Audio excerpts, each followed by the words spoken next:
And you know, it's not just the selection of well-selected parts. You know, it's obviously the engine builder as well. And you know, like I said, Bill from BK Race Engines, made second to none. He's an absolute genius, and he doesn't muck around, and he's actually well known for his Cleveland stuff.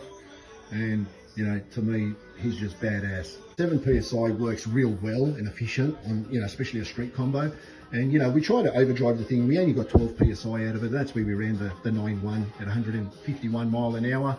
You know, it's a high 8-second mile an hour, but we did have converter issues. The converter's actually too tight. So even on the trans brake trying to stall it, it just didn't have enough guts. That's how tight the converter was. So we only got it to about 3.5, 4,000 RPM.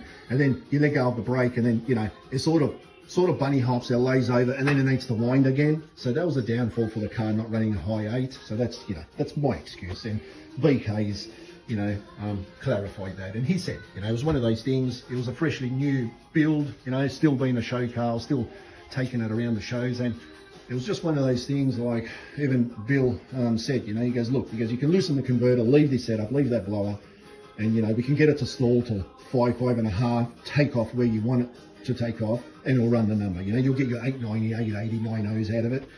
But I just said, look, you know, we've almost nailed it, first go out, and I was just happy with it. I wasn't going to put a spanner on it. The whole undercarriage is detailed just as much as it is elsewhere. And I thought, man, I'm not putting a spanner on this thing. It's too fresh. You know what? We almost nailed it. If it wasn't for that tight converter, we would have gotten that 8 off the bat. But I'm just happy. I left it alone, and we raced it a couple of times. You know, it's had almost 30 passes, and it was all just like that. You know, on the pump fuel tune, it was 9.4s, 9.5s, 9.4s, and then on the 12 PSI fully changed, it was just 9.1s, 9.1s, 9.1s. So yeah, it is what it is. I mean, we know what potential it's got, and that's just an old, you know, converted over 671 street blower. It's no race blower, it's no, you know, Teflon strip, it's no 871. Yeah, so you can just imagine what these things do. See, the deal was, I do have an injector hat for this thing, a bug methanol injector hat with barrel valve, you know, mechanical fuel pump setup and all that to be hanged off down there. It runs a Grout blower restraint because it has to for drag racing.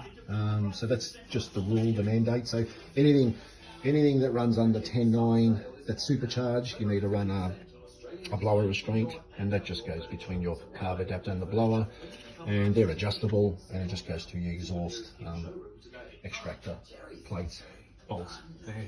So a couple of years ago, I went in to see Bill, and we were, you know, we had a bit of a talk. I was sort of pumped up to swap out the blower. I was still going to keep it a 671, but a competition style blower. So, you know, the Teflon stripped rotors and you know, billet end plates and all that stuff. But yeah, and you know, it would have been a game changer. Like I went in and seen Bill about it, and he said, oh man, he goes, you know, grab yourself one of those Littlefield 671, you know, comp style superchargers, and yeah, it's going to be a game changer. Like, I mean, he was mentioning, you know, we're probably looking at 900, 950 flywheel horsepower. So that's the difference between blowers, you know.